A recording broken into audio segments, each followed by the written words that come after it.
क्या काम पलायन है? तो एक बंद मिनट नहीं मैं हो पाया ना? तो पलायन इसीलिए तो बोल रही हूँ 5 साल दीजिए ना, आगे देखिए क्या होता है। 5 साल बाद मुझसे सवाल पूछिएगा, क्या हर एक ब्लूप्रिंट है? बात का जवाब दूँगी मैं। ब्लूप्रिंट क्या है? ब्लूप्रिंट मैं आपको कैमरे पे अभी कैसे बताऊँ, ये तो बहुत ही निजी चीज़ है और मैं तो इनका नाम है मैथिली ठाकुर, जो दरभंगा सीट के अलीनगर से चुनाव लड़ रही हैं, बिहार चुनाव लड़ रही हैं और ये विधायक बनना चाहती हैं। लेकिन इनको पता नहीं है कि ये जो है इनका ब्लूप्रिंट क्या है प्रदेश और इनके अपने विधानसभा को जो है डेवलप करने के लिए क्या है। ये मैंने मॉलिटिक्स का इंटरव्यू है, तुम भी जाके मॉलिटिक्स के चैनल पे पूरा देख सकते हो और मैं भी इसको पूरा देखा हूँ। इसमें कई सारे बातें इन्होंने घुमाई है, लेकिन सबसे ज़्यादा वायरल क्लिप अगर बोलें या फिर जो इनका एक उटपटांगा सा बयान है, बाकी बहुत सारी चीज़ें हैं जिसको इन्होंने टाल दिया है। बहरहाल बस ये जो एक मुद्दा है, मतलब ये टालने के तो नेताएं टालते ही हैं, बट ठीक है। मैथिली ठाकुर अगर तुम्हें नहीं पता होगा तो वो लोक गायिका हैं बिहार की, और इस बार वो पहली बार 25 साल की एज है इनकी लगभग आसपास, और इस बार वो चुनाव लड़ रही हैं बिहार के दरभंगा से, जहां अलीनगर एक विधानसभा सीट है, वहां से चुनाव लड़ रही हैं। मैंने इनका इंटरव्यू देखा और मैं ये सोच रहा हूँ कि यार क्या बीजेपी में कंगना रनौत जो थी वो अकेले काफ़ी नहीं थी कि बीजेपी वालों ने बिहार में भी एक दूसरा कंगना रनौत बनाने के लिए मैथिली ठाकुर को अपना सीट दे दिया, उनको टिकट दे दी और चुनाव लड़वा रहे हैं। अब ये कह रही हैं कि इनको पता नहीं है कि इनका ब्लूप्रिंट क्या है, और पता हो भी तो ये चाहती हैं कि ये मीडिया में ना बताएं, बल्कि ये कहीं बंद कमरों में कभी बताएंगी।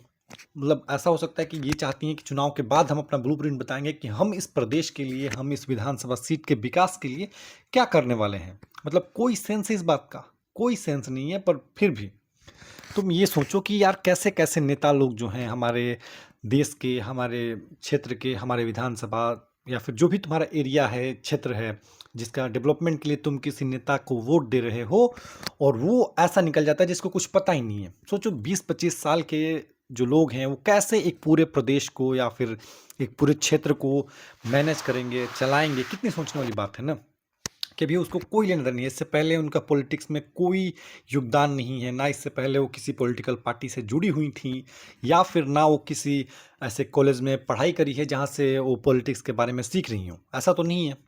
लेकिन अचानक आती हैं और वो, क्योंकि वो फेमस हैं, मतलब बिहार में काफ़ी ज़्यादा फेमस है ठीक ठाक, और गाने गाने के लिए मशहूर हैं बिहार में, लेकिन उनको चुनाव में उतारा गया है बीजेपी की तरफ से, और उनके जो बयान है कि उनका ब्लूप्रिंट क्या है उनको पता नहीं है। और ब्लूप्रिंट पता होता, अगर होगा ब्लूप्रिंट तुम्हारे डेवलपमेंट के लिए तो ना, लेकिन इनको लगता है कि मोदी जी के नाम पर जीत जाएंगे। और ये लोग, सबसे दिक्कत इनके चुनाव लड़ने से मुझे कोई नहीं है, मेरा कोई पर्सनल लेना देना मैथिली ठाकुर से नहीं है, लेकिन दिक्कत मेरा ये है कि यार ये लोग लड़ते तो हैं बट ये लोग जीत भी जाते हैं मोदी जी के नाम पर। लोग इनको वोट नहीं देंगे, भले ही इनको नहीं जानते, या फिर जानते भी होंगे तो इनको वोट नहीं देंगे, क्योंकि उनको पता है कि कुछ नहीं किया है, ये नया आया है। लेकिन ये लोग मोदी जी के नाम पर जो है वो चुनाव जीत जाते हैं। जैसे रवि किशन, निरहुआ, सनी देओल जीत जाते हैं इसी में, कंगना रनौत जीत जाती है, और ये लोग क्या विकास करेंगे सोचो। और उसका एक जीता जाता उदाहरण अब बिहार के लोगों के नज़र में भी आ गया है, जहाँ पर अब मैथिली ठाकुर के लोग वोट देने वाले हैं। मैं भी, मुझे नहीं लगता कि, मुझे लगता है कि अगर तुम, ठीक है, तुम किसी पार्टी को सपोर्ट करते हो तो तुम उस पार्टी को वोट दो। उस पार्टी के अपने क्षेत्र में जो तुम्हारे उम्मीदवार हैं उनसे तुम्हारे लिए कौन है जो तुम्हारी जो प्रॉब्लम्स हैं उसको ला सकता है, उसको रख सकता है, उसके लिए कुछ उपाय निकाल सकता है, ये जानना बहुत ज़रूरी है। ये नहीं कि अगर इस पार्टी का है इसलिए इसको वोट दे रहे हैं, ये कतई सही नहीं है हमारे लिए, हमारे विकास के लिए, हमारे क्षेत्र के विकास के लिए। बाकी तुम्हारा क्या ओपिनियन है इस मैथिली ठाकुर के वीडियो पे, कमेंट करके ज़रूर बताना।